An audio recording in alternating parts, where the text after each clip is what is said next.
Todo se acaba. Haciendo caso a los consejos de Mike, tuvieron que reducir un poco la velocidad por la noche para llegar a la hora prevista por la mañana. Sin duda estas previsiones habían sido muy acertadas pues la densidad del tráfico en la bahía y puerto de New York es enorme, y navegar por la noche en un barco pequeño y sin radar resultaba muy arriesgado. Además, el Albatros todo negro y con sus formas raras mostraba un eco de radar extraño, que podría confundir a otros barcos. Para llegar hasta New York, tendrían que entrar por la bahía unas 8 millas y dentro al norte se abría el estuario del río Hudson que formaba el puerto natural del New York que se extendía unas 6 millas hasta la isla de Manhattan. Calculaban que tardarían unas 2 horas en todo ese recorrido, así que entrando a las 10 de la mañana sobre las 12 llegarían a la altura de la isla Libertad, donde se encuentra la famosa estatua con el mismo nombre. Mike los citó justamente en ese lugar y a esa hora, sin saber a qué club náutico, muelle o astillero los quería llevar después. Cuando dejaron el mar abierto para entrar en la bahía, y aunque solo eran las 10 de la mañana del domingo, se asombraron al ver que algunas avionetas y media docena de helicópteros los sobrevolaban. Estaba claro que se estaban acercando a una de las ciudades con mayor población y tráfico aéreo del mundo. Ese momento no estaban preocupados por su llegada a Estados Unidos, pero al sentirse observados se percataron de un problema que no habían contemplado. Se disponían a entrar en uno de los países con mayores controles de antiterrorismo del mundo.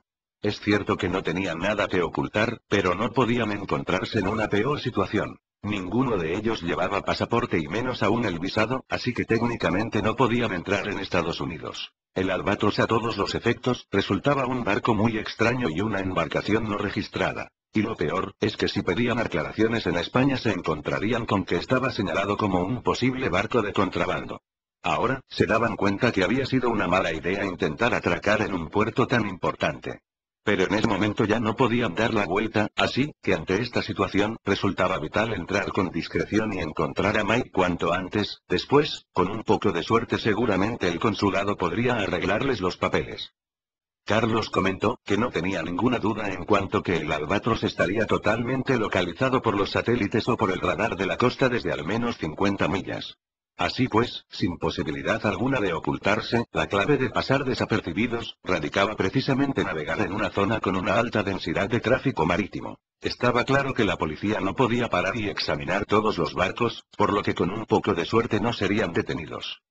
Estas previsiones optimistas de Carlos se vieron apoyadas por la suerte que les parecía acompañar ese día. Se dieron cuenta que ya dentro de la ensenada del río Hudson se podía apreciar una alta concentración de barcos de todo tipo. La circunstancia de que fuese domingo, seguramente significaba que se trataba de alguna regata o evento de algún tipo de esos, que se reúnen todos los navegantes para celebrar algún centenario de algo. Estaba claro que Mike había escogido un día perfecto para que pasasen desapercibidos, ahora entendía su insistencia en que llegases ese día y a una hora determinada. Bajo esa confianza, siguieron avanzando pegados en el lado derecho de la ría para buscando la máxima discreción, si bien resultaba imposible ocultarse pues ese trayecto y hasta donde estaban concentrados todos los barcos prácticamente no había ninguna otra embarcación. Por el contrario, por encima del Albatros sobrevolaban algunos helicópteros lo que les hacía sentirse controlados. Por suerte, ninguno de ellos parecía ser de la policía o del ejército, mostraban siglas que bien eran de cadenas de televisión o de alguna empresa de transporte de esas que hacen tours para turistas. Distinguieron por la proa un barco no muy grande, tipo motora de unos 10 metros, que se dirigía directamente hacia ellos. Cuando estaba a 500 metros ya se podía distinguir el casco azul y la cabina en blanco. La embarcación siguió avanzando hasta que pudieron distinguir claramente en el casco azul las siglas de Nick Police. «¡Mierda!», exclamó Marcelo, «es la policía, viene directamente hacia nosotros». «Calma», comentó Carlos sin inmutarse, «sigamos a la misma velocidad y rumbo como si no tuviésemos nada que ocultar, nosotros a lo nuestro, con todo ese follón que tienen delante ya estarán bastante ocupados». Pero la motora no pasó de largo, sino que al llegar a su altura dio por la popa un amplio círculo, se puso paralelo a ellos a unos 10 metros. Marcelo, ante esta evidencia, se dio cuenta que ya no tenían escapatoria. «Malditos cabrones. Han venido directamente a por nosotros, seguros que nos tenían controlados desde hace muchas millas». Uno de los policías copió el megáfono y les indicó que se pusieran el contacto por la radio en el canal siguiente. No había nada que hacer. Solo les quedaba colaborar lo máximo posible, pues tal y como estaba la situación, cualquier maniobra extraña podría indicarles una agresión, y lo mismo les daba por ponerse a disparar. En la radio se oyó un mensaje claramente dirigido a ellos. Buenos días Albatros, bienvenidos a los Estados Unidos. Síganos a 100 yardas de distancia. ¿Qué cabrones? Piensan que podemos ser terroristas y tal vez nos hagamos volar, y por eso nos ponen a 100 metros de distancia. Bueno, calma, indicó Carlos, no podemos hacer nada. Así que solo nos queda seguirlos. Como todo en la vida, este viaje también se acaba, y no nos podemos quejar, en conjunto hemos tenido mucha suerte. Siguiendo la estela de la motora subiendo el río, dirigiéndose a la concentración de barcos, que ahora se mostraba como algo totalmente inútil para sus planes. De la concentración salió un yate de unos 20 metros, que se dirigió a bastante velocidad hacia ellos, los pasó y dando un círculo se puso en su popa. El teléfono satélite sonó en ese momento. Se oyó una voz familiar. Hola Carlos, soy Mike. Por fin alguna buena noticia. Mike estaba localizado, tal vez, con su ayuda lograsen no ser detenidos. Hola Mike, qué alegría. Nos encontramos a una milla de la Estatua de la Libertad. Ya lo sé. Estamos a vuestra popa, somos el yate que os sigue. En efecto, se fijaron y en la parte superior del yate pudieron ver a Mike y a su familia, que los saludaron efusivamente. Además de la alegría por verlos, estaba claro que Mike haría todo lo que estuviese en su mano para ayudarles. Aunque la normativa de inmigración en Estados Unidos es dura, está claro que los padrinos funcionan en cualquier lugar del mundo. ¿Cómo nos habéis encontrado? Estabais localizados desde hacía 2 horas, envié a un helicóptero de la emisora para que os siguiese. Se había olvidado que Mike disponía de muchos recursos a su alcance. Ahora no nos podemos parar. Tenemos que seguir a la lancha de la policía. ¿Os referís a la escolta que lleváis delante? ¿Escolta? ¿No estamos detenidos? Claro que no, es la escolta de honor que tenéis para entrar en New York. Esta nueva aclaración le desconcertó aún más. ¿Escolta de honor? ¿Para qué? ¿Veis todos esos barcos que hay ahí delante? Sí, ¿qué es lo que pasa?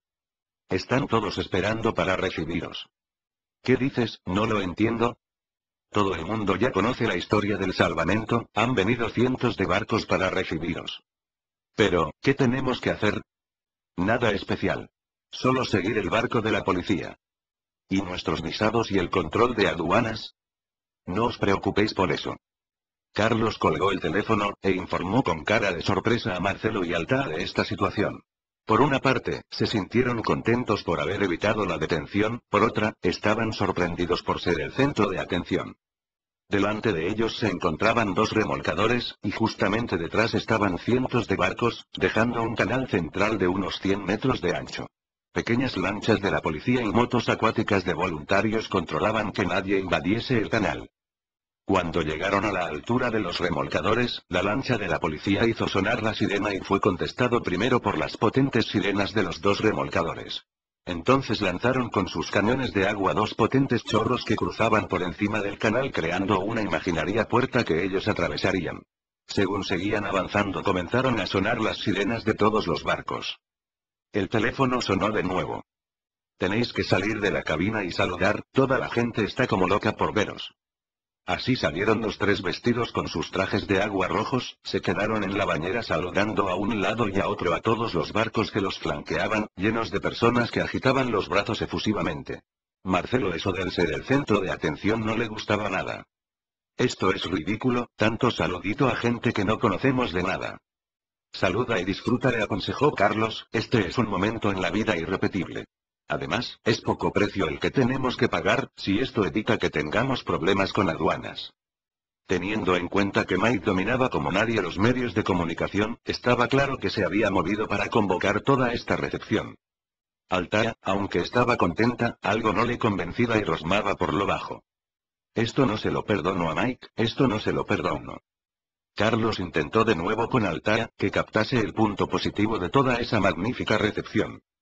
No te quejes y disfrútalo, es un recibimiento precioso, yo estoy impresionado e incluso emocionado. No. Si el recibimiento me parece maravilloso. Lo que no le perdono a Mike, es que no nos lo haya dicho para que nos preparemos.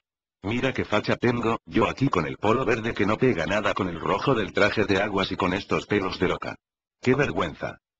Los 2 la miraron, Alta, para ellos estaba perfecta, pero ella, como mujer, no estaría satisfecha, si no se pasaba una hora acicalándose.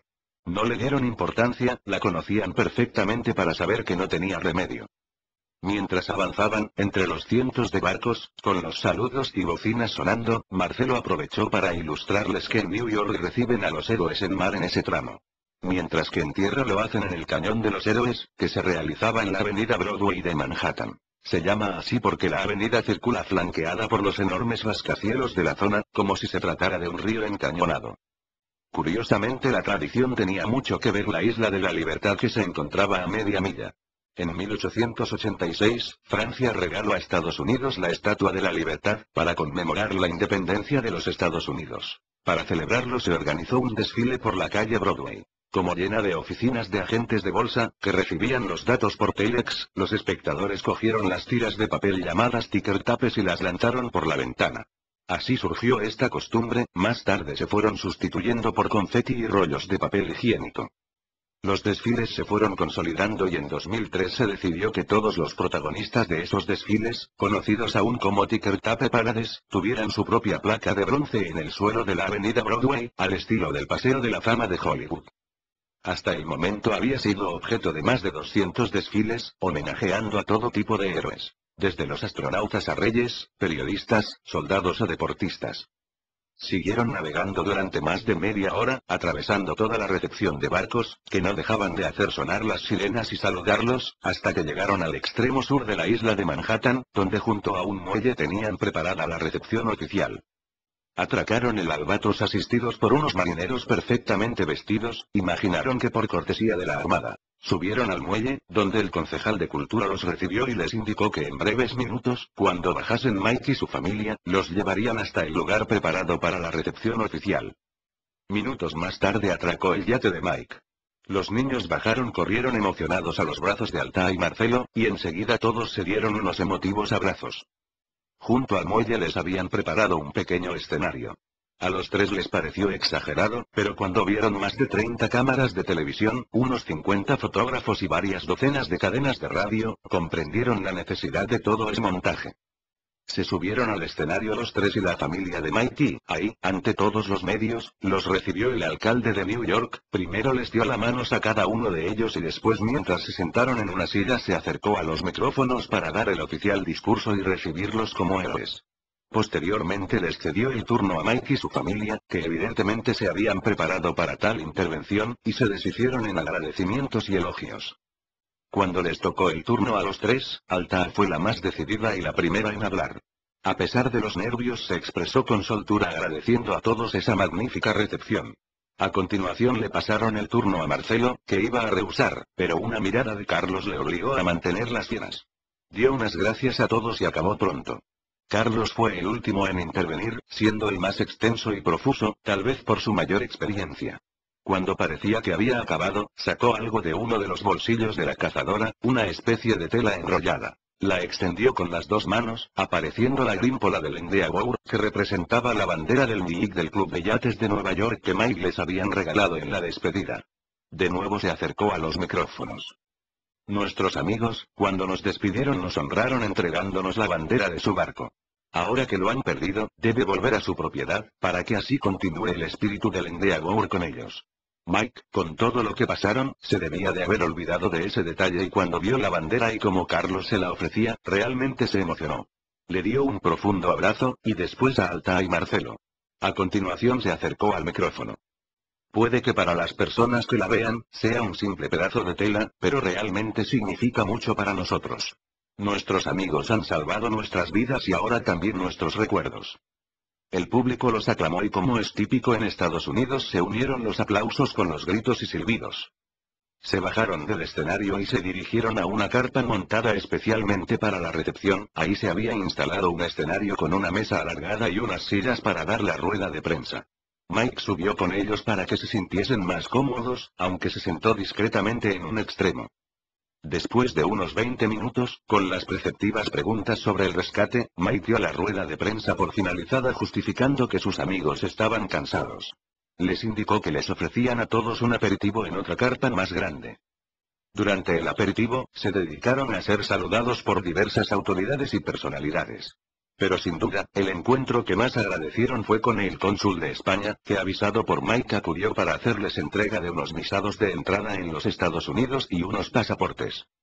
Mike había programado todo el evento.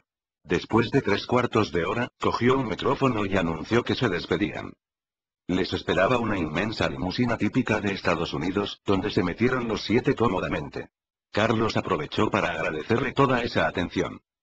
Muchas gracias, menudo recibimiento nos habéis montado. Por cierto, ¿a dónde vamos? Hotel Waldorf Astoria. ¿El de las películas? Exclamó Altair. Exactamente, escenario de algunas películas, aunque el hotel es de por sí suficientemente famoso. Mola.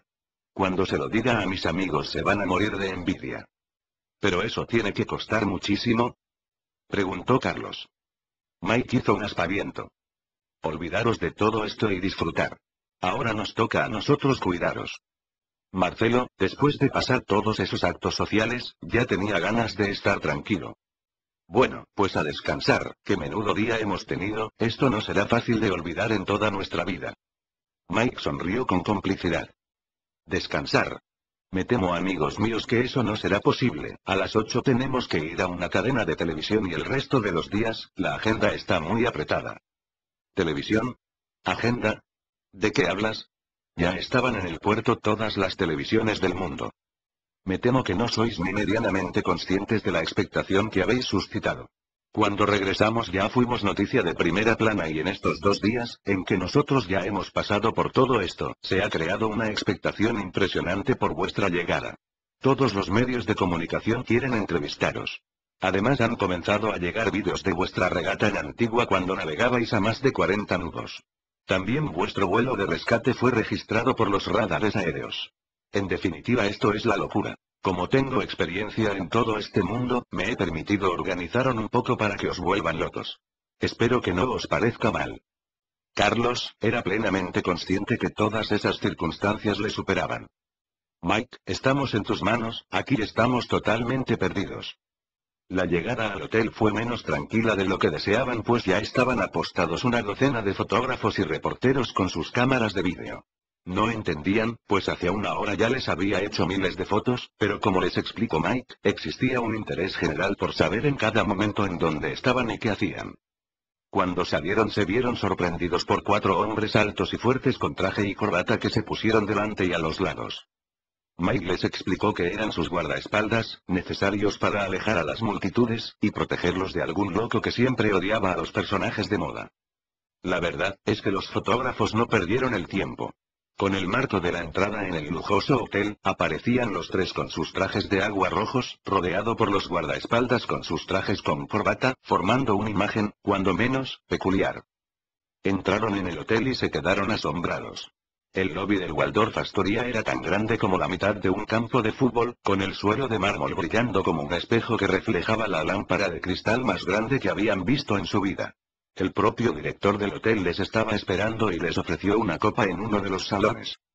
Les informó que estaba a su disposición las 24 horas, facilitándoles su teléfono móvil particular. De forma concreta les informó de los numerosos servicios del hotel, destacables sin duda, pues se trataba de uno de hoteles del mundo con más personal, dispuestos para atender a sus huéspedes las 24 horas del día. Les explicó que dispondrían para cada uno de ellos de una suite, además, de 2 habitaciones donde se hospedaría el personal de seguridad. Les ofreció que, después de acomodarse y descansar, si le hacían el honor de ser invitados a tomar una pequeña merienda cena con él antes de asistir a estudio de televisión. Como pudieron comprobar, el director estaba perfectamente coordinado con Mike para saber las necesidades de sus especiales huéspedes. Después de esta presentación subieron con el director a las suites. Una particularidad de ese hotel es que cada una de sus habitaciones tiene una decoración particular, con un equilibrio perfecto entre el buen gusto y el lujo.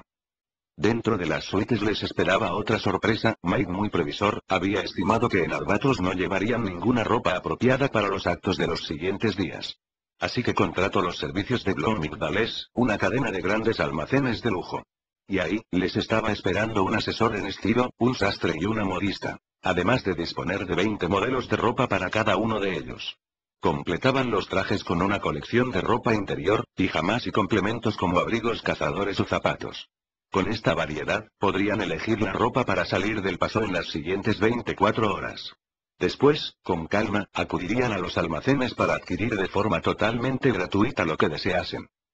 Marcelo se mostraba reacio a tanto exceso, considerando que su ropa habitual resultaba suficiente.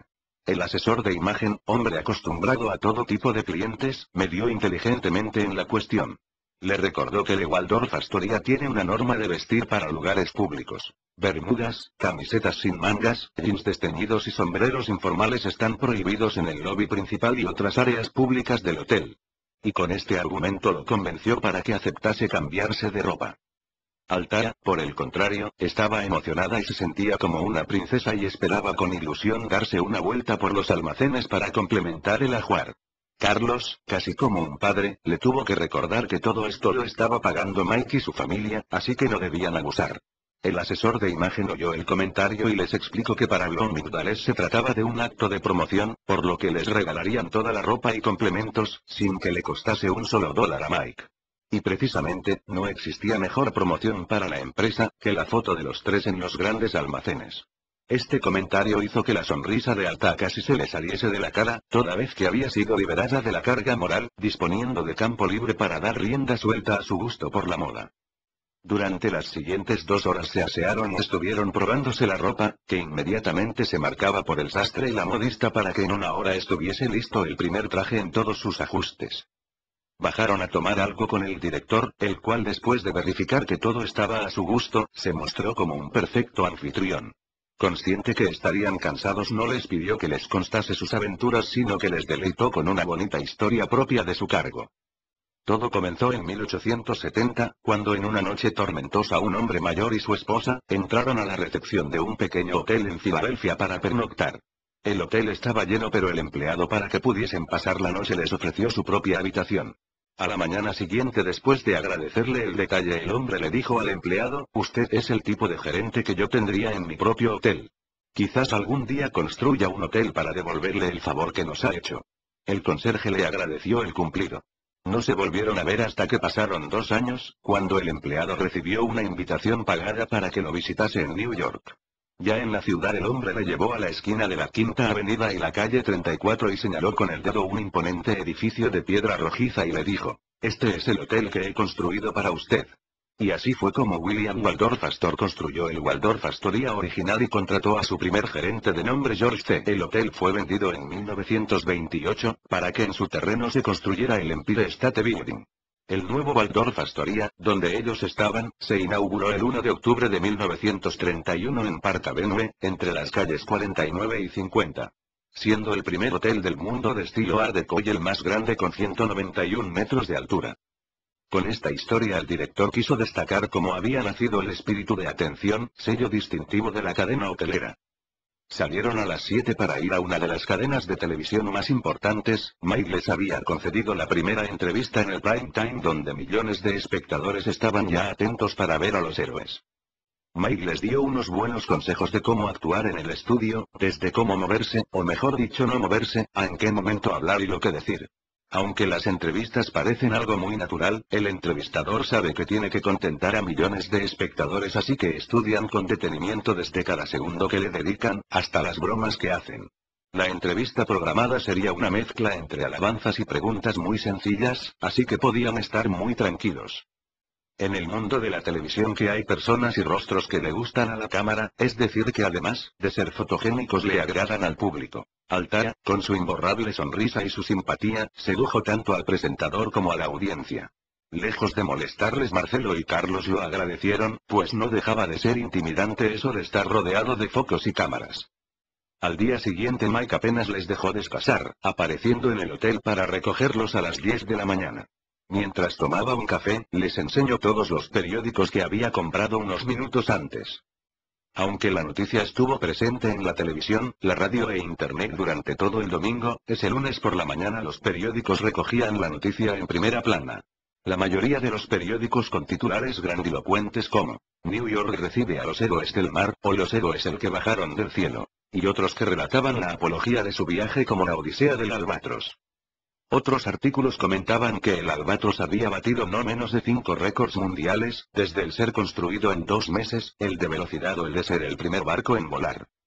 Carlos los leyó con escepticismo. Que se olviden los periodistas de los récords. Ya sabemos que hay que homologarlos con árbitros para que consten como récords oficiales. Es verdad, confirmó Altair, nos lo dijo el comisario de la regata en Antigua. Mike los miró con cierta ingenuidad. Los héroes no necesitan que los homologuen. Este artículo está escrito por el New York Times. Y por si no lo sabéis, hay un dicho en New York que afirma que lo que no aparece en el New York Times, sencillamente es que no ha ocurrido en el mundo. Por contra, nadie cuestiona la veracidad de lo que se escribe. Os aseguro, que ningún periodista será tan imbécil o suicida para cuestionar a partir de ahora que estos son vuestros récords. Carlos aún seguía preocupado por otras cuestiones. Lo que no me explico, es cómo nadie se ha dado cuenta que llegamos con un barco ilegal, sin matrícula y sin bandera. Sencillo. Forma parte de la leyenda que he creado. Me he centrado en que todo el tiempo estabais probando un prototipo. Pero no os preocupéis, ahora nadie se va a fijar en ese detalle. Los tres se quedaron gratamente sorprendidos, empezaban a considerar que eso de la fama les otorgaba algún beneficio. El plan de ese día, consistía en repartirse entre un acto oficial en el ayuntamiento y la asistencia a varias cadenas de televisión. Estuvieron un par de días con entrevistas y actos de reconocimiento. Ese día deberían asistir a una cena benéfica en su honor, organizada por la Asociación Hispana de New York, a $100 por cubierto, dedicado a los huérfanos de mar. En cualquier país podría parecer que este tipo de asociación local tiene poca importancia, pero teniendo en cuenta que la población de New York es de unos 19 millones de personas, de los cuales un 15% son hispanos que representan casi 3 millones. Así que tanto a nivel social como político su relevancia resultaba muy destacable. El hecho de que Carlos, Marcelo y Altair fuesen españoles, los emparentaba directamente con el grupo de hispanos. Evidentemente la mano de Mike estaba detrás de toda esa coordinación, y como no podía ser menos, él y su familia también fueron los invitados de honor. El lugar escogido, teniendo en cuenta que eran más de 2000 asistentes, fue un gran pabellón de exposiciones. A esas alturas, los tres ya tenían algunas tablas en cuestiones de dar la cara ante el público y las cámaras, así que hicieron unos discursos muy respetables, incluso con algún toque de humor. Los asistentes se lo agradecieron con unos minutos de intensos aplausos. Mike fue el encargado de cerrar el acto y pidió silencio absoluto, con paciencia logró que después de medio minuto la sala se quedase prácticamente en silencio. Ya he expresado el agradecimiento infinito que mi familia les debe, pero no he dejado claro lo que realmente significan, así que les pido que escuchen en silencio estas palabras y creo que todos me entenderán. Hubo un amago de aplausos, que Mike acalló con un gesto pidiendo silencio de nuevo y comenzó a hablar. Si estás nadando junto a la playa y necesitas ayuda, deseas que vengan los salvavidas. Subió un poco más la voz. Si estás navegando en el mar y tienes problemas, llamas a los guardacostas. Subió más en el voz. Pero si estás en medio del océano, en una tormenta, dentro de una balsa salvavidas con olas de 15 metros, en esta situación imposible, entonces. Y subió la voz, hasta alcanzar un grito. Ruega al Señor que te envíe del cielo a unos hispanos. En realidad debería haberlos llamado españoles, pero hábilmente Mike los llamó hispanos, a sabiendas que así comprendería a toda la América hispana obteniendo la identificación total de todos los presentes. Consciente además, que con esas palabras alcanzaba la fibra sensible de toda la audiencia. La sala estalló al unísono en una mezcla de gritos, aclamaciones y aplausos. El clamor no solo no se apagaba, sino que surgían aclamaciones dirigidas a Marcelo, Carlos y Altair. Un grupo se acercó a su mesa y cogió a los tres subiéndolo en los hombros, y comenzó a pasearlos entre todo el resto de las mesas, todos les seguían gritando mientras cogiendo las flores de las mesas se las lanzaban. En ese momento entró una orquesta que detrás de la comitiva azuzaba aún más el ritmo y los vítores. Todo pareció desmadrarse durante unos minutos, por suerte, después de una vuelta sin incidencias los devolvieron a su mesa. Mike cogió de nuevo el micrófono y volvió a pedir silencio. Cuando lo consiguió, el mejor estilo anglosajón les dijo. Ha llegado el momento de brindar. 3 hurras por nuestros héroes. Hip hip marcó el ritmo y un hurra atronador sacudió la sala. Se repitió 2 veces más, después 2000 copas chocaron en un brindis, no sin que una docena de ellas se rompiesen por el ímpetu de la emoción. A continuación, un artista les dedicó una canción, y debería de ser un tema conocido, pues 2000 voces se unieron como un improvisado coro. Lamentablemente ninguno de los tres la conocía, así que salvaron la situación sonriendo y saludando. Los actos duraron media hora más antes de finalizar la gala. Si bien tardaron 1 hora más en salir, pues muchos invitados se quisieron sacar fotos a su lado. Los medios de comunicación, sobre todo las televisiones, destacaron al día siguiente el acto de exaltación a los héroes. Los tres le pidieron a Mike que aceptaban seguir con estos actos siempre y cuando no se volviese a repetir el desmadre de esa noche. Después de una semana de actividad social frenética, Mike les anunció que ese día no tendrían ningún acto. Ellos ingenuamente pensaron que por fin podría dedicarse a descansar o pasear como turistas curiosos. Pretensión como mínimo ingenua, pues con los fotógrafos y cámaras que siempre les seguían, además de ser unos de los rostros más conocidos de New York, les resultaría imposible estar de incógnito. En todo caso, cualquier idea de tranquilidad se desvaneció, cuando Mike los reunió en la habitación de Carlos a las 10 de la mañana. Les anunció que a las 11 de la mañana tendrían, en el propio hotel, una reunión de negocios con una empresa. Les explicó que dado la expectación que habían suscitado, estaban en el momento perfecto para vender sus derechos de imagen. Él, como experto en ese mundo de negocios, había tomado la iniciativa avanzando en las negociaciones y escogiendo los grupos de empresas que estaban dispuestos a comprar todos los derechos de imagen y distribución sobre su historia para poder escribir novelas, hacer películas o documentales. Consideraba que la oferta sería muy interesante, si bien ellos eran los que tendrían la última palabra. Esta noticia los dejó un tanto sorprendidos, pero Mike no les aclaró nada más, les dijo que bajasen en un cuarto de hora, y se fue para recibir al grupo. Se quedaron comentando esta inesperada oferta. En cualquier otra situación, habría que desconfiar de ese intermediario que se mete en sus vidas y les presenta repentinamente unas propuestas tan interesantes. Pero en el caso de Mike, que se desvivía por ellos, tenían plena confianza en lo que hiciese. Hasta el punto que incluso les resultaba indiferente si gracias a ellos conseguía ganar algo de dinero. Después de todo, siempre sería mejor que lo ganase su amigo que cualquier otro intermediario, que sin duda se aprovecharía de ellos, en su condición de profanos e ingenuos en ese campo. Solo se trataron de comentarios, pues ninguno de los tres había pensado el poder sacar un provecho económico. Así, fuese o no el negocio de Mike, y por poco que les diesen ya sería mucho. Después de todo, nada tenían en ese momento y su situación económica lo agradecería. Igualmente eran plenamente conscientes que eso de la fama resultaba efímera y con la misma velocidad que aparecía se desvanecería, así que había que aprovechar el momento. Bajaron a una de las salas de juntas que disponía el hotel y se encontraron a Mike con 5 personas. Les fueron presentadas como el director general, el director ejecutivo, el director financiero, un abogado y un relaciones públicas. También estaba un traductor oficial por si deseaban hablar en español y una especie de ayudante que discretamente permaneció de pie junto a la pared, a la espera que le pidiese cualquier cosa. Estaba claro que esa empresa venía preparada para forzar el cierre de un negocio. Carlos, un poco más experto en las negociaciones, se dio cuenta que no solo estaba en inferioridad numérica, sino que además, ellos no contaban con especialistas, pero lo peor, es que a excepción de Mike, no tenían ni idea de qué es lo que iban a negociar. Le gustase o no, estaba claro que tendrían que confiar en Mike. Después de los saludos preceptivos se sentaron en una mesa redonda y el director general, que se dirigió a ellos en un español muy aceptable realizando una serie de adulados comentarios sobre la aventura. Carlos, esperó a que finalizase y le dijo que podrían seguir la conversación en inglés, como un intento de ponerse a su altura. El director, más cómodo en su idioma natal, no tardó en centrarse en la cuestión. Partiendo del supuesto que Mike estaba a tanto de todos los detalles, directamente les soltó que estaban dispuestos a comprarles todos los derechos de imagen por un precio total de 12 millones.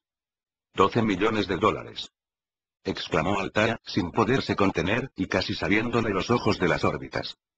Carlos hizo un esfuerzo por no llevarse las manos a la cabeza. Aunque él también estaba impresionado por la cifra, como todo buen negociador, debería haber permanecido tranquilo, y a ser posible, dar algunas muestras indicando que resultaba una cantidad inferior a la prevista. El director, un poco sorprendido por el comentario, casi como justificándose por meter la pata, rápidamente aclaró. No, disculpe, me he expresado incorrectamente, no son 12 millones de dólares, son 12 millones de euros. Mike ya me insistió en que todo se exprese en su moneda europea. El director financiero les aclaró que el euro estaba aproximadamente en un 30% por encima del dólar, así que estaban hablando de unos 15 millones de dólares. Altaya pasó de la emoción a la duda y dirigió su mirada a Carlos y Marcelo. Carlos comprendió perfectamente que en ese momento cuestionaba si a ella le correspondía una tercera parte o menos. Él lo tenía claro, así que intervino para despejarle la duda a Altaya.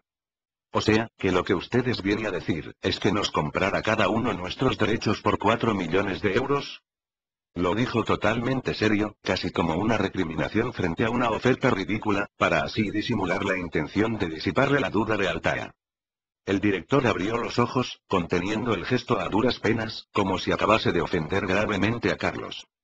Discúlpeme por mi error, no me he explicado correctamente, son 12 millones de euros para cada uno de ustedes.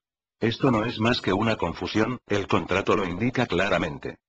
Dirigió su mirada al abogado, que claramente nervioso consultó el contrato buscando una página concreta. Sí, aquí está, como puede ver está perfectamente estipulado. El director, consciente de la fama de los españoles de ser orgullosos, asumía que eran muy capaces de abandonar la negociación si consideraban que habían recibido una ofensa. Así que resultaba lógico que pensase que se jugaba la negociación si no dejaba aclarado el error. Mike, dándose cuenta de eso, le echó un capote. No te preocupes, en efecto todo está claro en el contrato, la culpa es mía por no haberlos informado antes de todos estos detalles. Los tres estaban impactados por las cifras que estaban hablando y antes de que Altair se desmayase o metiese la pata. Carlos pidió que les excusasen pues deseaban hablar con Mike en privado. Los cuatro salieron hasta un salón cercano. Y Carlos fue el primero en buscar una explicación. Mike, ¿de qué están hablando? ¿Esas cantidades son imposibles? No, son precios de mercado. Como ya os dije, vuestra expectación es máxima. Puede parecer una cantidad muy alta, pero es lo que cobra un actor y ni siquiera garantiza el éxito, mientras lo vuestro está garantizado de antemano. Además, el negocio para ellos es fabuloso, comprende desde libros, al cine y toda la mercadotecnia. Solo el albatros como juguete ya es un negocio. ¿Pero qué tenemos que hacer?, preguntó Altair, siempre más pragmática. No mucho, alguna reunión con los biógrafos y algunas entrevistas. Y tal vez algún viaje de promoción, pero solo les hemos concedido uno por cada continente y por supuesto con todos los gastos pagados, incluyendo el viaje con los familiares etc. ¿Estáis conformes? Estamos sobrecogidos. ¿Pero os parece bien? Por supuesto, afirmaron con temor a que fuese un sueño y se despertasen. Bien, entonces formalicémoslo, para que ellos se queden tranquilos. Y no os preocupéis por firmar el contrato, lo han revisado mis abogados por todos los lados, de hecho esas copias las he traído yo para que nadie las pudiese alterar. Y por cierto, dijo como si olvidase algo, quiero aclararos que este acuerdo está excluido, las conferencias y los patrocinios o publicidad. Yo creo que es muy fácil conseguir como mínimo otros 10 millones, aunque eso hay que hacerlo ahora más despacio. Si queréis también os ayudo. Carlos estaba abrumado. No sé qué decirte. Te estamos muy agradecidos, estas cantidades son inimaginables. Es lo menos que podía hacer por vosotros, conozco bien este mundo y he preferido controlar las negociaciones para conseguir la máxima oferta. He esperado a que vuestra fama llegase a lo más alto y esta oferta, que rechazaron el primer día, ahora la aceptan antes que la competencia se la quite de las manos. Por ese motivo he insistido mucho con vuestra presencia en los medios de comunicación. O sea que toda esa publicidad la estabas haciendo para que ganásemos todo ese dinero. Sí, en parte sí, pero yo he disfrutado en cada acto, y todos los honores que recibáis os los tenéis merecidos. Realmente, aunque nunca llegaron a pensar que Mike los estuviese utilizando en su propio interés, jamás imaginaron que mantuviese todo ese esfuerzo por hacerlos ricos. Estaba claro que debían corresponderle. Muchas gracias. No sé, imagino que en esto serás como un agente, te tendremos que pagar lo que sea, no tenemos ni idea de cuánto, el 10, el 20% o más. Lo que tú quieras, dejamos todo en tus manos, que eres el conoces todo, confiamos plenamente en ti. Mike se acercó y le puso la mano en un hombro. No me tenéis que dar nada. Podría estar toda mi vida trabajando para vosotros, y nunca llegaría a agradeceros lo más mínimo lo que habéis hecho por mi familia. Eso no tiene nada que ver, lo que está claro es que todo este dinero solo lo tenemos gracias a ti. Si tenéis algún reparo, os aclaro que nosotros también hemos recibido ofertas por nuestros derechos de imagen, menos que lo vuestro, pero también muy sustancioso, así que como veis me habéis hecho ganar dinero. Lo que Mike no les comentó, es que pensaban donar todos estos derechos a unas fundaciones de huérfanos de la mar. Ellos no necesitaban dinero, y consideraban que si algo recibían debería ser para ayudar a los necesitados. Pero no quiso aclarárselo, para no condicionarlos y forzarlos a que hiciesen algo parecido. Con todo aclarado volvieron a la sala y formalizaron el acuerdo, ante la tranquilidad y la enorme satisfacción de los ejecutivos. Erróneamente creyeron que las negociaciones se había roto y fue Mike el que los convenció en privado para que aceptasen. Así mientras se despedían, el director no dejaba de mostrarle su agradecimiento prometiéndole que tendrían que reunirse para estudiar nuevos proyectos. Cuando acabaron, se fueron los cuatro a comer para celebrarlo. Después de agradecerle de nuevo a Mike todo lo que había conseguido, la conversación discurrió sobre esta nueva sensación de sentirse millonarios. Marcelo y Alta aún no sabían qué hacer con el dinero excepto Carlos, que lo tenía muy claro. Gracias a estos recursos, no tendré problemas para pagar a todos los acreedores, incluso para poner en marcha de nuevo la fábrica. Tenemos que hablar para ver cuándo puedo contar con el dinero, después llamo a mi abogado y que negocie todo el acuerdo. Mike hizo un gesto para comentar algo, pero Carlos no le dejó. Ya sé lo que vas a decir. Que es una locura, que ahora que puedo vivir sin problemas que disfrute de la vida, ya lo sé. Pero no tengo ninguna duda. Es mi locura, lo intentaré una vez más, y si no sale adelante, pues que no salga. Eso es lo único que deseo. Marcelo, consciente que Carlos no cambiaría de opinión, no podía permitir que una vez arreglara su vida, volviese a pasar necesidades. Cuenta con mi dinero, le dijo con decisión. Y con el mío, se unió Altair. Gracias, amigos míos. Pero no os metáis en malos negocios, esto es cosa mía, vosotros tenéis una vida por delante, y ahora, además, puede ser muy tranquila. Marcelo lo tenía muy claro.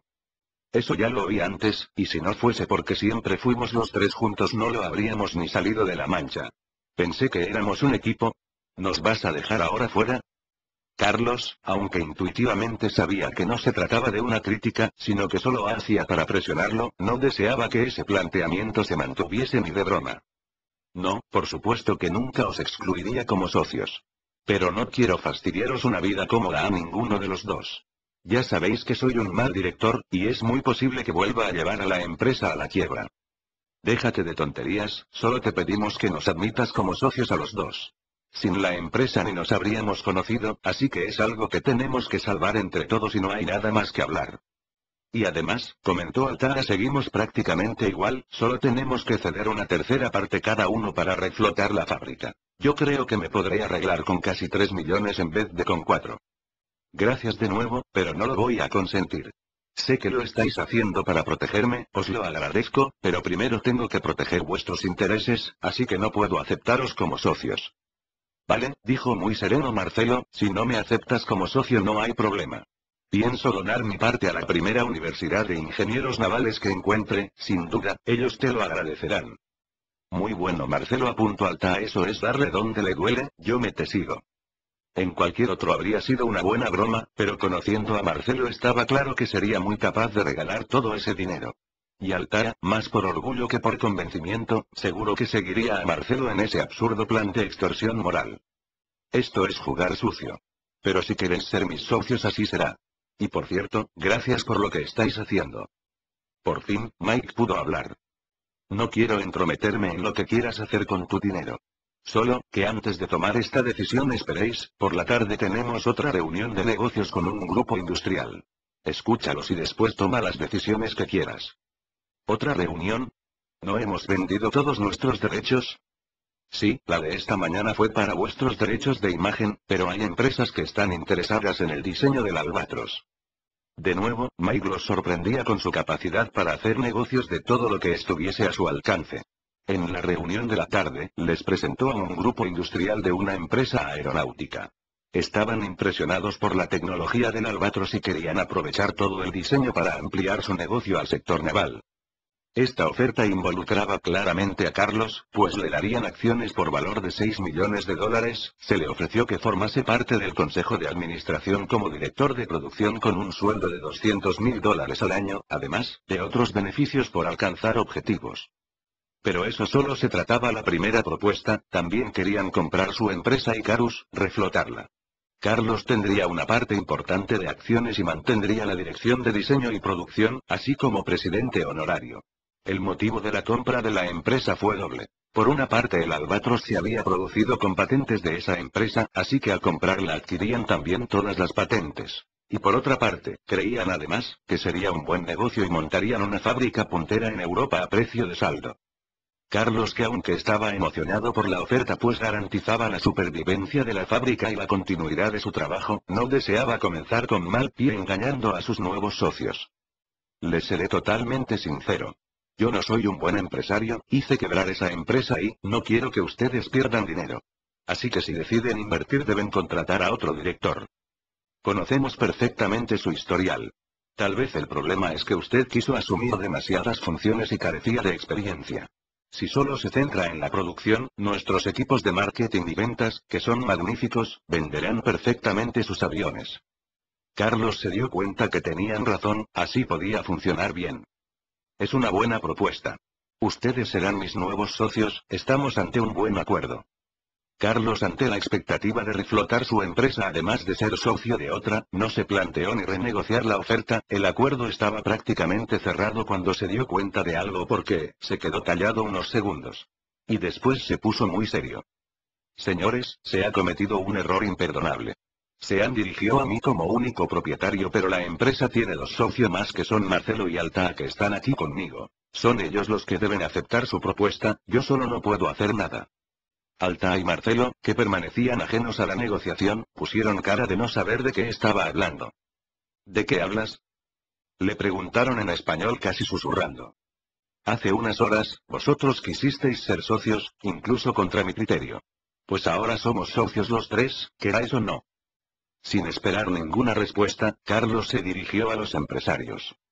Mis socios están conformes en las condiciones sobre la compra de acciones y el reparto de capital, pero evidentemente quieren formar parte del proyecto. Alta será la diseñadora informática y Marcelo el director de maquinaria. Y ambos tienen que tener cargos de directores ejecutivos de departamentos con mi mismo sueldo. Lo dijo con una tranquilidad y contundencia, que dejaba claro que ese tema sencillamente no era negociable. No pensaba dejar fuera a sus amigos de todos sus beneficios, y además, ahora que conocía el interés de una empresa por el diseño del Albatros y la fábrica, podía arriesgarse a romper la negociación y buscar otros socios. Los empresarios, sorprendidos, rápidamente se disculparon, pues desconocían esta situación, y aceptaron de inmediato todas las exigencias de Carlos. En realidad, lejos de suponer ningún problema, estaban encantados. Conseguir en el mismo contrato incorporar a todo el equipo de diseño y producción resultaba la solución perfecta. Además, al director de marketing le faltó ponerse a tirar cohetes, pues poder utilizar a los tres héroes como promoción del proyecto solo lo contemplaba en sus mejores sueños. No se podía esperar un mejor acuerdo. Ya por la noche, compartían con Mike y su familia ese día tan especial donde, se levantaron sin trabajo y se acostarían millonarios, socios y ejecutivos de su propia empresa. Mike, no sabemos cómo agradecértelo, además, de todo el dinero que nos conseguiste, gracias a ti salvaremos la fábrica, es sencillamente fantástico. Mike se acercó. Eso es lo que te quería comentar este mediodía, por eso quise que esperases antes de invertir tu dinero. Carlos no dejaba de estar asombrado. Uf. Vaya día de sorpresas. Por cierto, ¿nos queda alguna? Mike sonrió con complicidad. Tal vez alguna pequeña. Pero hemos acabado con los negocios. Imagino que no nos querrás anticipar nada. Imaginas bien, si no, ya no serían sorpresas. Al día siguiente por la mañana, en el propio hotel, Mike le dijo a Alta que tenían una reunión, pero que acudiese ella sola. A ella le extrañó, ¿qué es lo que quería Mike solo para ella? Esta vez se reunieron en un salón muy reducido con solo unos 2 sofás para sentarse.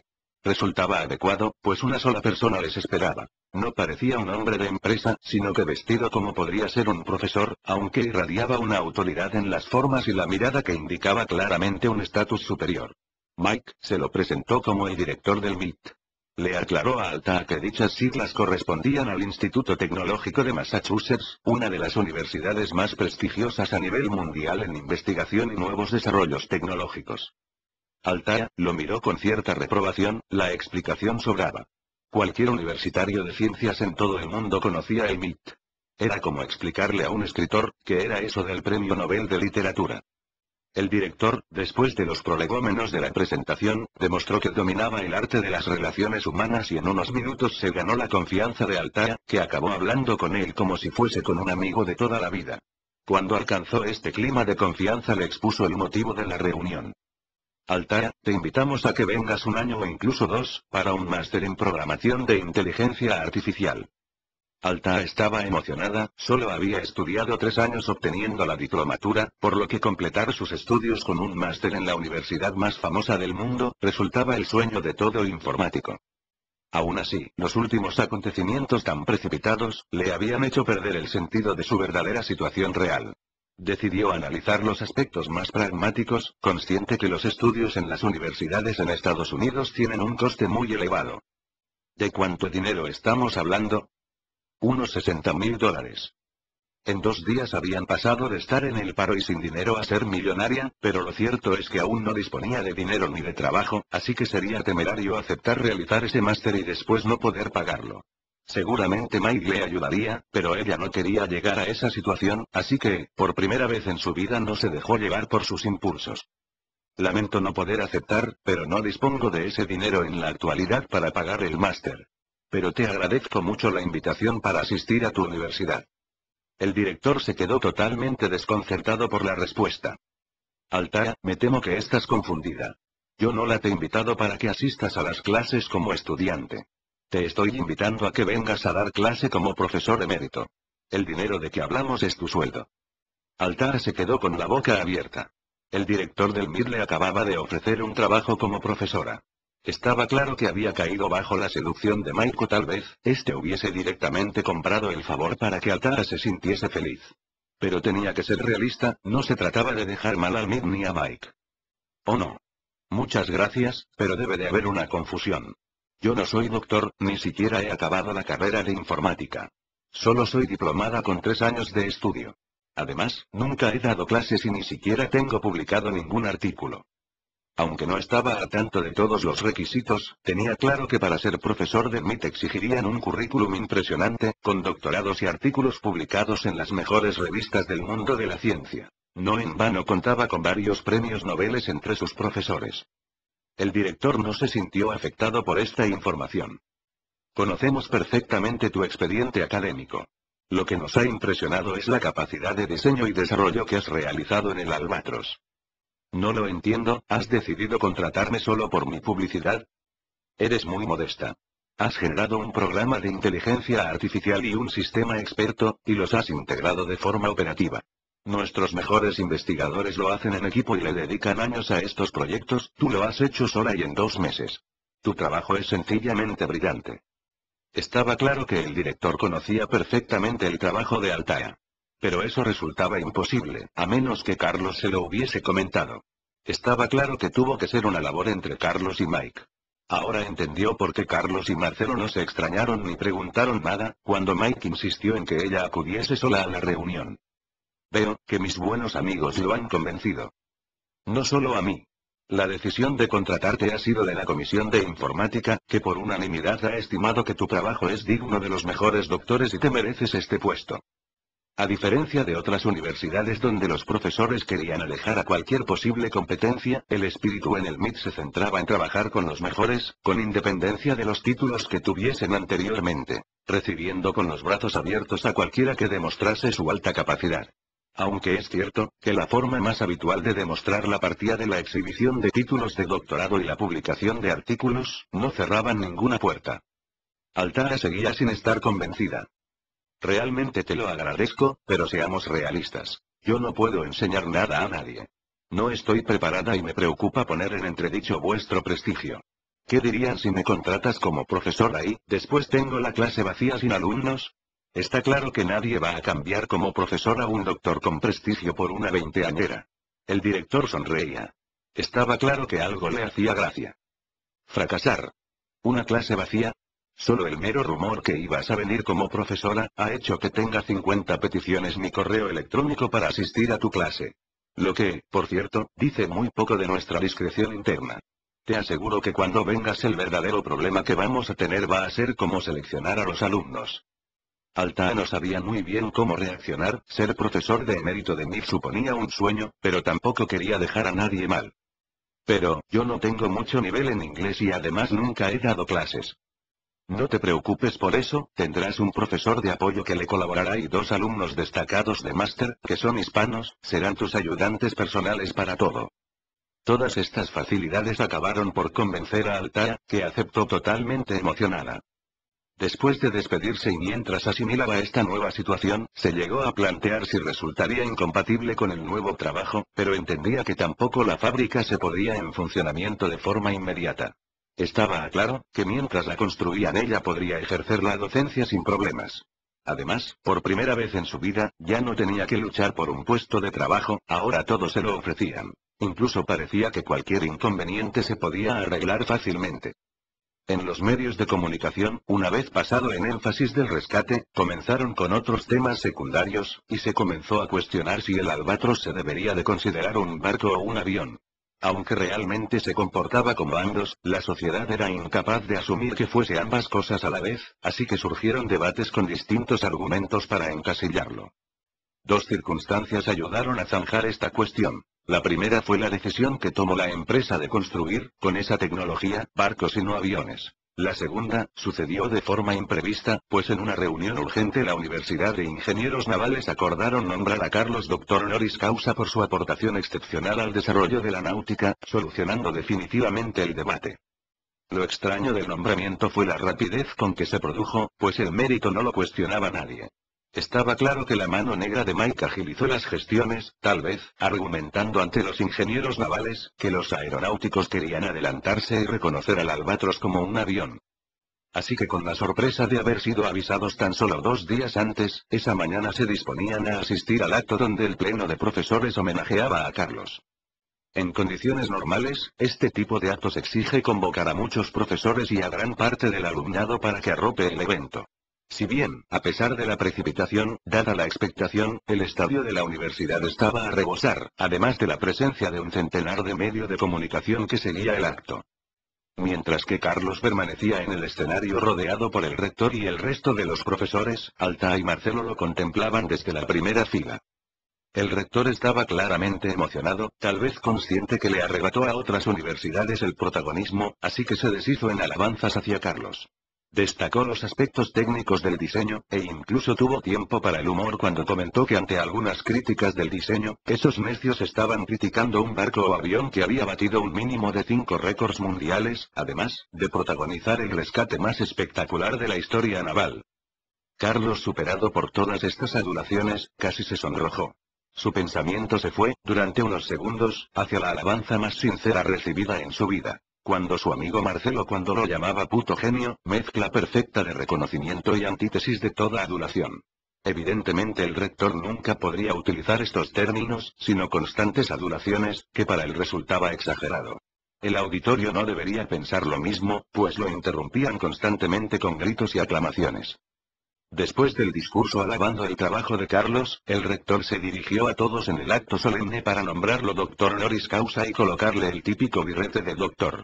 Carlos tuvo que pronunciar las correspondientes palabras de agradecimiento. Curiosamente en ese momento muchas cámaras de televisión y de fotos dejaron de enfocarlo y se centraron en Alta y Marcelo, que ocultaban sus rostros entre las manos. Inevitablemente tuvieron que aplaudir al finalizar la alocución de Carlos, entonces no pudieron ocultar su risa de emoción y las lágrimas que seguían brotando sin control.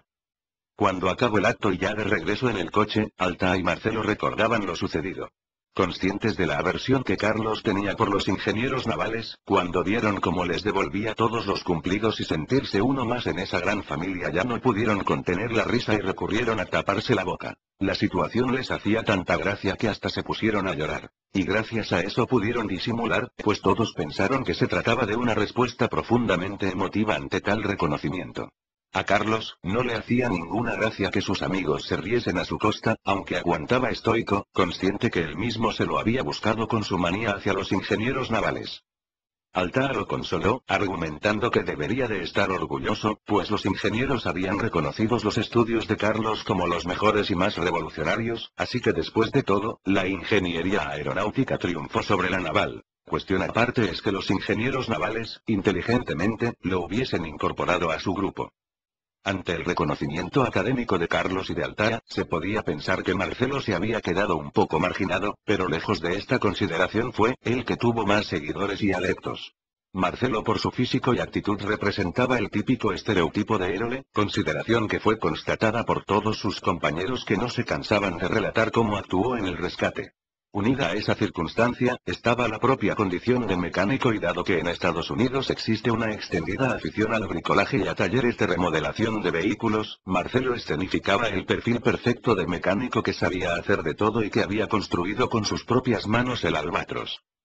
Ciertamente, cientos de ingenieros e informáticos deseaban seguir las explicaciones de Carlos y Alalta sobre el desarrollo técnico del Albatros, pero paralelamente, miles de estadounidenses querían conocer cómo lo había fabricado, y aún es más, millones sencillamente deseaban ver a Marcelo como héroes. Así que le comenzaron a llover decenas de peticiones de programas de televisión, patrocinadores, o sencillamente de ciudades y asociaciones que deseaban recibirle y otorgarle alguna mención. Bajo el consejo de Mike, optó por declinar todas las invitaciones personales. Como se quedaría en Estados Unidos para en la fábrica, podría disponer de tiempo para atenderlos. Tan solo por mantener algún compromiso ineludible aceptó acudir a una cadena de televisión.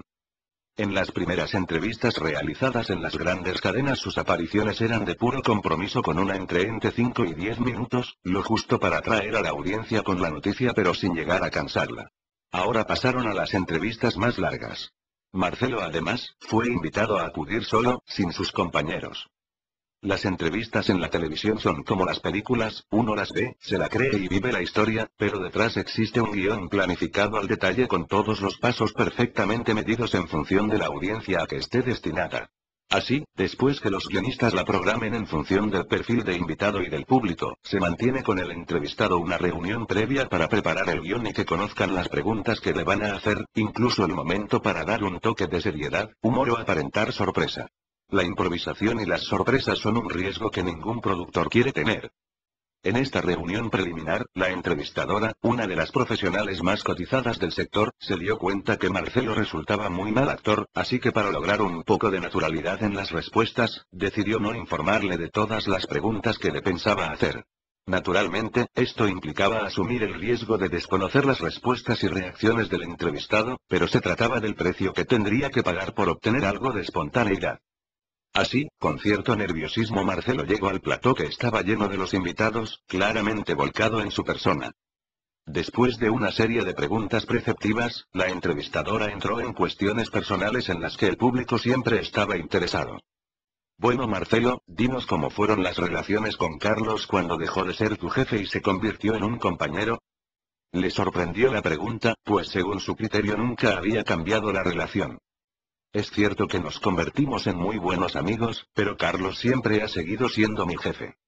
Ella no esperaba esa respuesta, así que se lo quiso aclarar, pues tal vez no había entendido la pregunta. Lo fue en su día, pero en el viaje ya no estabas contratado y la empresa estaba cerrada, así que evidentemente ya no podía ser tu jefe. Un capitán, siempre es un capitán, tenga o no tenga barco. Y un jefe es un jefe tenga o no una empresa. Marcelo respondía con su habitual contundencia. La entrevistadora, aunque evidentemente no le hacía ninguna gracia esa falta de complacencia, aparentó no sentirse afectada y continuó en su línea sin inmutarse. Sí, claro, pero tú ya no tenías que obedecerle, y sin duda, como marinero disfrutabas de mucha más experiencia. Marcelo se estaba desesperando un poco, consciente que debía controlarse, se armó de paciencia e intentó explicárselo. Carlos no era mi jefe porque él quisiera serlo, sino porque Alta y yo queríamos que lo fuese. Un jefe es la persona que sabe lo que hay que hacer y en la que se puede confiar si uno tiene problemas. Carlos representaba todo eso y mucho más, por lo que siempre lo seguimos considerando como jefe, además de como amigo. La respuesta la dejó inicialmente descolocada, pero su gran profesionalidad hizo que no se notase y encontrase la salida perfecta. Increíble, aquí tenemos al trabajador perfecto. ¿Es posible que existan maridos como este? Pregunta retórica, que arrancó un aplauso del público, mayoritariamente femenino. La entrevistadora buscó entonces el elemento más destacado de Marcelo como héroe en el salvamento, argumento que nunca fallaba. Según tus compañeros fuiste tú el que mostraste más valor. No, negó con rotundidad. Todos hicimos lo que teníamos que hacer. Estaba preparada para una respuesta similar, y le mostró un vídeo de Alta donde afirmaba, sin duda es el hombre más valiente que conozco y conoceré en toda mi vida. Y cuando le preguntaron que si creía que habría soltado a Mike en caso de no poderlo subir al barco respondió, cualquier que lo conozca, sabe que antes de dejarlo lo hubiese traído nadando hasta New York. Marcelo miró el vídeo sin darle importancia, dado lo exagerada que se mostraba siempre Alta. Pero el público, ajeno a esta situación, estaba emocionado y aplaudía a rabiar. Bueno, está claro que sus compañeros piensan que fuiste el más valiente. Marcelo se encogió de hombros. Pues piensan mal. En realidad fueron ellos los que mostraron más valor. Yo solo hice lo que tenía que hacer. No seas modesto, Marcelo. Hay total unanimidad, desde sus compañeros a la familia que salvó, dicen que fuiste tú el que demostró más valor. No es verdad. Ellos no sabían nada de la mar. Y a pesar de poder morir no dudaron en arriesgarse. ¿Pero tú igual? El inglés de Marcelo no daba para explicarles con detalle cómo un marinero nunca abandonaría a un náufrago. Solo se le ocurrió una simplificación. Yo solo soy un marinero de Rianxo. Y solo hice lo que tenía que hacer. La entrevistadora se quedó un tanto sorprendida por la respuesta. Pero no se cotizaba como una de las mejores en su profesión por casualidad. Se había informado muy bien sobre la vida de Marcelo, conociendo la existencia de Rianxo y también que toda esa costa en Galicia, plagada de naufragios, se la conocía como la Costa de la Muerte. Se dirigió al público, con una cara seria para remarcar el comentario. Es increíble, cuando dice que solo es un marinero de Rianxo, se refiere a que su vida habitual discurre en la llamada Costa de la Muerte, uno de los lugares para navegar más peligrosos del mundo. Pero para nuestro héroe eso es normal. Es lo malo de ser todos los días un héroe, te acabas acostumbrando. El público respondió, como estaba previsto, con una sonora ovación. Marcelo siguió aguantando ese tipo de preguntas capciosas confeccionadas para la plena satisfacción del público, sintiéndose aliviado cuando finalmente acabó. Al día siguiente Marcelo volvió a ser noticia en los periódicos, pues sus comentarios en la entrevista no habrían pasado de una anécdota más, si no fuese porque a los medios les hizo gracia eso de solo soy un marinero de Rianxo y lo comenzaron a asociar a algo así como déjenlo, solo soy un superhéroe. Y como consecuencia de ello buscaron incidir en esta nueva veta de popularidad. A Marcelo no le gustaba este tipo de cosas, entre otras razones porque realmente no se sentía especial respecto a cualquier otro marinero. Si bien, cualquier intento por aclarar esta cuestión acababa inexorablemente reforzando su imagen de héroe discreto y modesto, y aumentando más su aureola, así que cesó enseguida en este fútil empeño. Después de 2 semanas muy intensas, donde Mike dirigió todos los aspectos de sus vidas, pareció sentirse finalmente satisfecho al haber cumplido con todos los compromisos oficiales y conseguir cerrar los tratos económicos en beneficio de sus amigos. Así que les comunicó que les dejaba con la libertad para disfrutar de New York, recomendándole que acudiesen a algunas de las fiestas a los que estaban invitados. La libertad en todo caso fue relativa, pues personalmente filtró y escogió las fiestas a las que deberían asistir, en función de su imagen y de los intereses que representase. Carlos, siempre más moderado, declinó asistir a esas fiestas nocturnas, manteniendo su ritual de acostarse temprano con su manzanilla. Marcelo y Alta agradecieron esta posibilidad de divertirse, si bien plenamente conscientes que tendrían que ser moderados. Claramente, eran el centro de atención y en todo momento no dejaba de estar rodeados de personas que no conocían de nada, entre los que se encontraban siempre un par de reporteros de incógnito, esperando para captar el menor desliz y convertirlo en portada sensacionalista.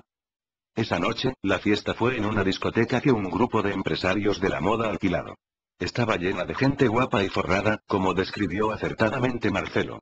A pesar de no conocer a casi nadie, Marcelo se lo pasó muy bien, dado que todos parecían conocerlos y ser sus amigos, y no dejó de bailar con chicas con pinta de modelos que se acercaban como moscas.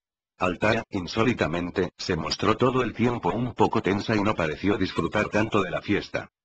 Cuando regresaban al hotel en la limusina a las 3 de la mañana, Alta parecía molesta con Marcelo, manteniendo todo el recorrido un inusual silencio. Ya en el hotel cuando subieron a las habitaciones, se paró delante de la habitación de Marcelo que estaba antes de la suya. Tenemos que hablar, le dijo secamente. Marcelo no tenía ni idea de que quería hablar. Estaba cansado y solo deseaba acostarse. Además, como no había pasado nada malo, tampoco tendría mucha importancia y lo podrían comentar al día siguiente. Mejor mañana. Ahora estoy cansado. No, ahora. Tenemos que hablar ahora. Altaras mostraba pertinaz. Marcelo sabía que era muy capaz de estar 1 hora pidiéndole explicaciones de por qué no quería hablar en ese momento. Así que acabaría antes escuchándola. Bueno. Vale, entra. Ya dentro en la habitación y apenas cerró la puerta, Alta no le dejó ni que se sentase. Estoy harta de todas esas frescas que quieren aprovecharse y se están pegando como latas aquí toda la fiesta. Te has pasado la noche con ellas y a mí ni un baile ni un abrazo. Teníamos un pacto. Yo estaría contigo como cualquier mujer, pero no inferior al resto. Me has tratado como un trapo. Marcelo, aún afectado por las copas, no entendía nada, aunque no tenía ninguna duda sobre que Altaa también había sido el centro de atención de la fiesta. ¿Pero qué dices? Si todos los hombres estaban como locos por estar contigo. Altaa se acercó más y le tocó con el dedo en el pecho. Pero da la casualidad que a mí me gustas tú, y no el resto. Y si me tengo que aguantar me aguanto, pero que desprecies de esa manera no estoy dispuesta a soportarlo. Si vamos juntos a la fiesta, estamos juntos. Si no, vete con tus zorritas medio desnudas a donde quieras, pero no pienso estar delante cuando se te restrieguen como perras en celo. Marcelo, entre el estado etílico y el cansancio, no se vio limitado por sus habituales condicionamientos. Vale, Altaa. Esto tiene una fácil solución. Solo necesito que me respondas a una pregunta. Te contesto a lo que quieras, pero no pienso cambiar mi forma de pensar, digas lo que digas. Marcelo respiró una vez antes de hacerle la pregunta. ¿Te quieres casar conmigo? La pregunta de Marcelo le sorprendió y la dejó sin habla durante unos segundos antes de reaccionar. No necesito que te rías de mí. Solo te pido un poco de respeto. Te lo digo completamente en serio. Por eso quiero casarme. ¿En serio? Le preguntó incrédula. Totalmente. Es cierto que Marcelo bromeaba poco, y nunca cuando afirmaba que decía la verdad. Así que por mucho que le sorprendiese la propuesta, estaba claro que hablaba en serio. Pero, casi no lograba encontrar las palabras, si ya habíamos quedado en que yo no te gustaba, e incluso me obligaste a que te dejase tranquilo. Tú me gustas mucho, y estoy convencido que no habrá ninguna otra mujer que me guste más, no tengo ninguna duda al respecto. Eres un idiota. ¿Por qué nunca me lo dijiste? Altaa tenía razón, Marcelo había dejado escapar muchas oportunidades, ahora, tal vez fuese tarde para retomar una relación. Ya lo comentamos. Estábamos solos en la mar, al ser tu única opción podrías equivocarte. ¿Y ahora qué ha cambiado? Ahora, estás aquí, en tierra, rodeada de por cientos de hombres a los que puedes elegir, y además tienes dinero para actuar con completa libertad, con la fama y todo eso. Si en estas condiciones te sigo gustando, creo que lo nuestro podría funcionar. ¿Qué crees que podría funcionar? Eres un idiota. Esta es la declaración menos romántica que he escuchado en mi vida. Pues claro que va a funcionar. Marcelo, considero que tal vez había sido demasiado impulsivo, no deseaba hacerle daño a Altaa con una decisión precipitada. Quiero que lo pienses bien, el matrimonio es una decisión seria, hay que convivir todo el día y aguantar mucho. Altaa negó con la cabeza. Es que no te enteras de nada. ¿Más duro que trabajar 2 meses sin cobrar y aguantando tu carácter? ¿Más convivencia que vivir durante meses en unos metros cuadrados con un solo baño sin agua caliente? ¿O aguantar más que sin dormir los 3 en camastros? Y no hablemos de jugarnos la vida en un temporal. Tú y yo ya hemos pasado un máster en convivencia. Vale, pero prefiero que estés segura. Descansa, piénsalo y me lo dices mañana. De pensarlo nada. Aquí el único problema es que tú piensas demasiado. Está decidido, nos vamos a casar, y nos casamos aquí en Nueva York y cuanto antes. Esa idea rompía todos los planes de Marcelo. Espera. Te prometo que no voy a cambiar de opinión. Pero tu familia y la mía se merecen que estén en nuestra boda y mejor sería hacerla en nuestra tierra. Altaa pensó un momento en los vínculos de Marcelo con su familia y en la suya propia. Bueno, en eso tienes toda la razón, esperaremos a volver. Se abrazaron y se dieron un beso. Marcelo lo esperaba apasionado, pero Altaa solo le tocó con los labios de forma fugaz y se separó enseguida. Tienes que quedarte aquí durante unos minutos, espera que ya vuelvo. ¿Pero a dónde vas? Primero voy a despertar a Carlos y decírselo. Después llamo a mis padres que en España ya son las 10 de la mañana, y por último llamo a toda la prensa. Para que mañana a primera hora ya lo sepa todo Nueva York y no se te vuelva a acercar ninguna pelandrusca. Seré oficialmente tu prometida, así que todos tus compromisos sociales con mujeres casadas y de 50 para arriba. Iba a salir por la puerta, cuando se dio la vuelta. Ah, y no te duermas. Ahora ya no tienes disculpa para no cumplir como un hombre. Y te aviso que me pienso resarcir de todos estos días que me has dejado a pan y agua. Y sin decir nada más, salió de la habitación y cerró la puerta. Marcelo se quedó literalmente con la palabra en la boca, pero ya le advirtió su abuelo que lo último que dice un hombre en el matrimonio es el sí quiero en la boda. En el caso de Altara, estaba claro que no pensaba ni esperar a ese momento para imponer su autoridad. Se quedó ahí, de pie, quieto, sintiéndose plenamente feliz. Desde hacía una semana le había estado dando vueltas al tema, sopesando el proponérselo en esos días, pero no se atrevió, pues con tantas emociones ella podía estar confundida y tampoco quería que tomase una decisión errónea. Por suerte, la transparencia de Altara en sus sentimientos, le facilitó una vez más las cosas. Pensó incluso si esta nueva situación cambiaría sus vidas, si bien no vio ningún impedimento. Sabía que Altara se quedaría en MIT, al menos durante un año, y a él le daba igual dónde estar, ahora que ni siquiera tenía que preocuparse de trabajar. Sencillamente estaría con ella donde viviese. La noticia del compromiso, les devolvió a los titulares de primera página y como comentaba Mike habían desplazado el perfil, ahora las mujeres emocionadas por este tipo de eventos, seguían las noticias deseando conocer todos los detalles. Si creían que la prensa había estado encima de ellos, no sabía lo que les esperaba cuando esa mañana salieron a la calle, encontrándose con 20 paparazzis dispuestos a seguirlos por todo New York para captar el primer beso o abrazo. Mike les sugirió que en una rueda de prensa se diesen un abrazo y beso delante de todos, así les quitaría mucho interés a los cazadores de fotos. Así lo hicieron y lograron en parte su propósito de reducir el acoso, aunque no podían salir a dar una vuelta sin tener un par de ellos como moscones. Carlos estaba sentado en la cafetería mientras meditaba sobre su situación. Llevaba 2 días prácticamente solo, y aunque se sentía un poco sorprendido, después de todo se ajustaba a la lógica de los acontecimientos.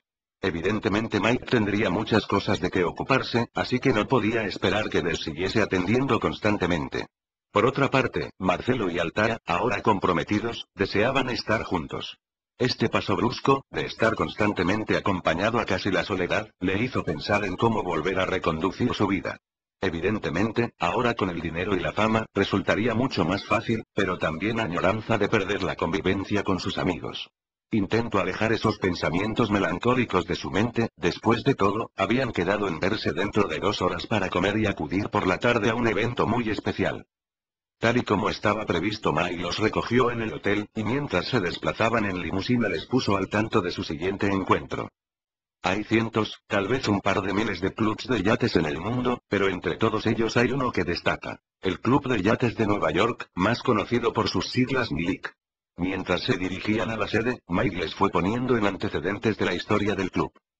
Aunque existe un par de motivos por lo que el MILIC podría destacar, como su antigüedad o abolengo, la circunstancia por el que disfruta de más fama, es que es el club que guardaba el trofeo de la Copa América, la regata de veleros más importante del mundo. Fue fundado el 30 de julio de 1844 por un grupo de neoyorquinos aficionados al deporte. Una de las aficiones primordiales de los socios durante aquellos años iniciales, consistía en competir por los trofeos mejor dotados económicamente y aportar por las victorias. Por esa razón, en 1851, el presidente del club, John Cox Stevens, se presentó con su yate, una goleta pintada de negro con el nombre de América, en la regata conmemorativa de la primera exposición internacional que se celebró en Inglaterra, que tenía como trofeo un aguamanil de plata valorado en 100 guineas de oro. Lo organizaba el emblemático club inglés Royal Yacht Squadron, fundado en 1815. Su clasismo alcanzaba tales niveles, que tuvieron que hacer constar una excepción en su protocolo social para casos de emergencias en el mar que refleja perfectamente esta mentalidad.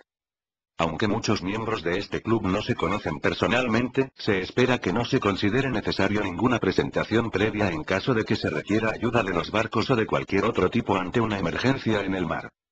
El enfrentamiento entre los americanos y los ingleses se lo tomaron tan a pecho, que fue representada por una anécdota muy famosa. En el transcurso de la regata, la reina preguntó en un momento de la regata, ¿quién va primero? A lo que le contestaron, la América, Majestad, y segundo. Inquirió la reina, Majestad, no hay segundo. Fue la lacónica respuesta, destacando que lo único importante consistía en quien quedase vencedor.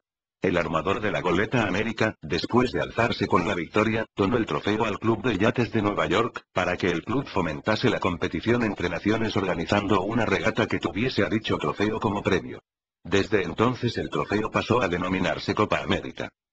Los barcos del Club de Yates de Nueva York defendieron con éxito el trofeo desde 1870 hasta el 1983, cuando perdieron la defensa, ante el Australia II, del Real Club de Yates de Perth después de 132 años de hegemonía americana.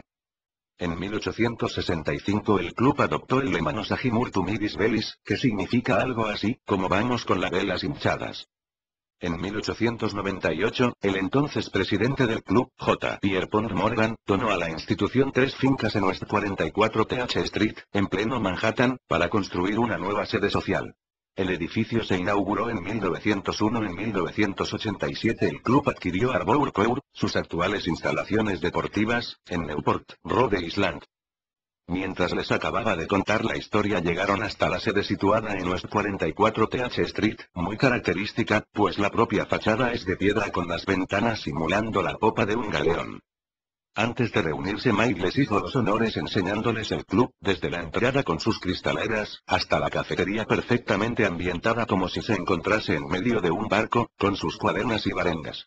Y cuando finalmente entraron en la sala de maquetas se quedaron impresionados. Desde la entrada, se veía al fondo una grandiosa chimenea ornamentada en piedra y el resto de salón con 2 pisos de altura, el superior con una balconada de madera labrada, pero lo más peculiar eran las paredes llenas de maquetas de los barcos que habían participado en las regatas y que daba el nombre a la sala. En medio del salón se ubicaban unos tresillos de cuero azul. Y si uno miraba hacia arriba una colorida vidriera, que cubría el techo central, culminaba la decoración. Sin duda, existirían salones más lujosos, pero el estilo y el equilibrio que este desprendía seducía a cualquier amante del mar como la quinta esencia del buen gusto y de la tradición náutica. En el salón les esperaban 10 personas, la mitad de ellos de avanzada edad, a los cuales muy respetuosamente Mike se acercó y se los presentó. Se trataba del presidente y de los miembros del consejo rector. Carlos y sus compañeros no sabían muy bien para qué habían ido. Mike con su habitual discreción solo les comentó que deseaban realizarle un pequeño homenaje. Lo que por otra parte no les extrañaba, pues después de todo habían salvado a unos miembros del club. El presidente se acercó a Althea, y como si fuese su abuelo le cogió de la mano, indicando al resto que los siguiese. Los llevó hasta un extremo de la sala, y delante de una pequeña cortina en la pared tiró del cordón el cual se desplazó suavemente y mostró un cuadro, en cuyo interior protegido por un cristal se encontraba la grímpola del club que ellos habían devuelto a Mike. Esta es la bandera del Endeavour, cuya leyenda del rescate quedará para la memoria en este club.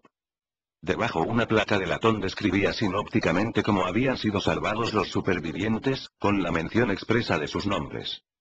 El presidente entonces se dirigió de nuevo a ellos. Agradezco en nombre de todos los socios que hayáis devuelto de la muerte a toda la familia.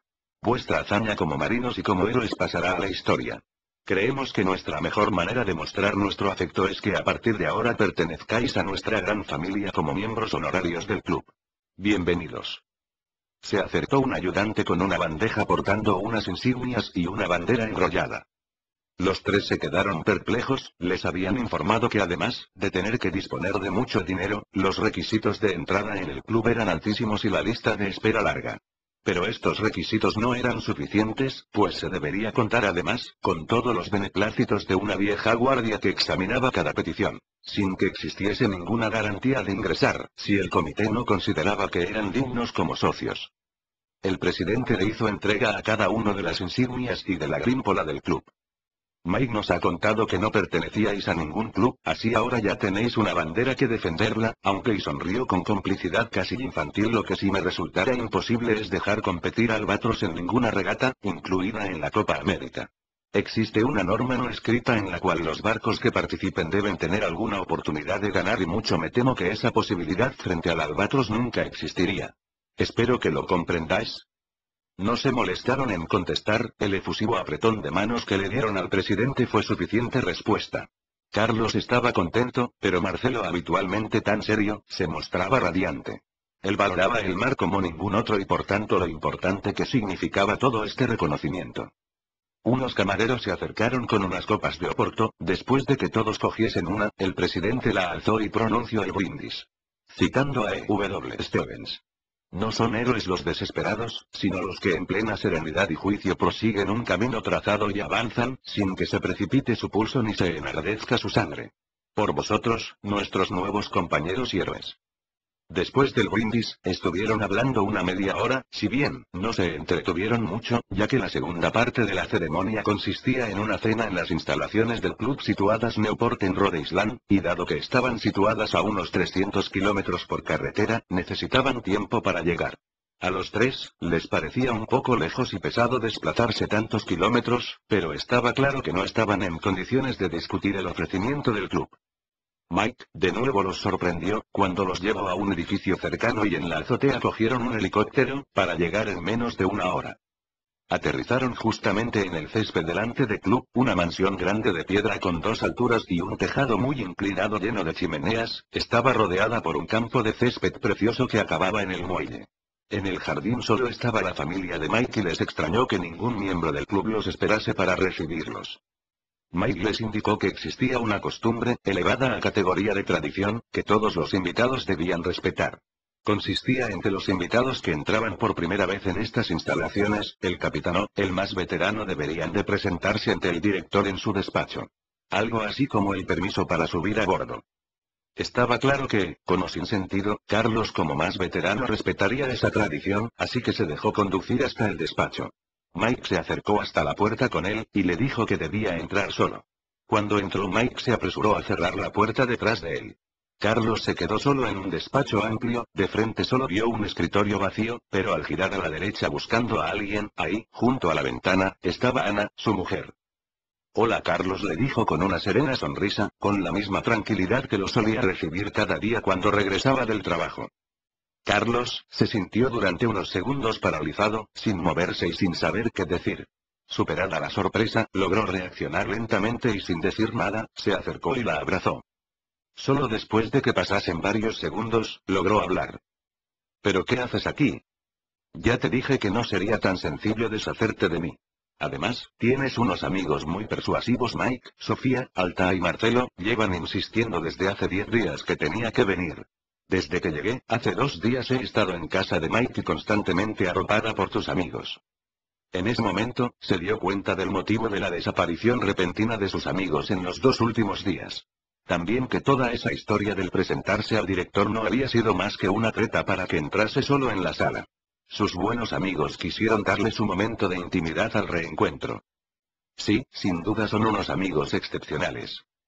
Como puedes ver, me convencieron a esta reconciliación, aunque después de todo seguimos siendo un matrimonio. Estaba confundido, porque su exmujer hablaba de reconciliación y mantenía que seguían siendo un matrimonio. ¿Matrimonio? ¿Pero entonces no solicitaste el divorcio? Dejé instrucciones y un poder a nuestro abogado. Ana sonrió con complicidad. Te recuerdo que tu abogado es también el mío, y somos amigos hace más de 20 años. Con mucho sentido común, acordó que te daría la razón para que te quedases tranquilo, pero no hizo nada, esperando que se te acabaría pasando. Hay malos momentos en la vida, y hay que darles tiempo. Y tan malos. Yo, solo era un estorbo. Deprimido, arruinado y en el paro. Compréndelo, pensé que sería lo mejor que podía hacer por ti. Perdóname. Carlos apenas podía contener las lágrimas, en su día, insistió en el divorcio solo para no hacerle daño, pero nunca la había dejado de querer. Ana, rápidamente lo consoló quitándole importancia. Te comprendo perfectamente, no hay nada que perdonar. Solo espero que ahora que eres un héroe, famoso y millonario, ya no pongas ninguna disculpa para que sigamos juntos. Te prometo. No, te juro. Que no habrá nada que nos separe a partir de ahora. Mañana mismo cancelaré todos los compromisos con la nueva empresa. Que busquen a otro ingeniero y director. Ni se te ocurra pensar en eso.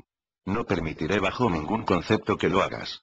Yo quiero al Carlos que siempre he conocido, emocionado con sus planes, dibujando los modelos en las servilletas de papel y absorto en sus cálculos, mientras te tenía que repetir cada pregunta 3 veces antes de que te enterases. Siguieron hablando y después de unos minutos, superada la emoción del momento, decidieron que sería lo mejor volver cuanto antes con sus amigos. Salieron del despacho y afuera estaban todos esperándolos con una sonrisa de oreja a oreja, hasta Marcelo se volvió cómplice y disfrutaba satisfecho al ver que su amigo había reconducido su matrimonio. Altaya, siempre romántica, no podía contener las lágrimas de emoción. Mike y su familia, los recibieron con un aplauso que acompañaron todos. Ahora sí que se veía a Carlos totalmente feliz, y por primera vez en muchos meses, que su mente no pensaba ni en la empresa ni en ningún proyecto, solo estaba interesado por la vida de Ana, por su hijo y por otras cosas mundanas.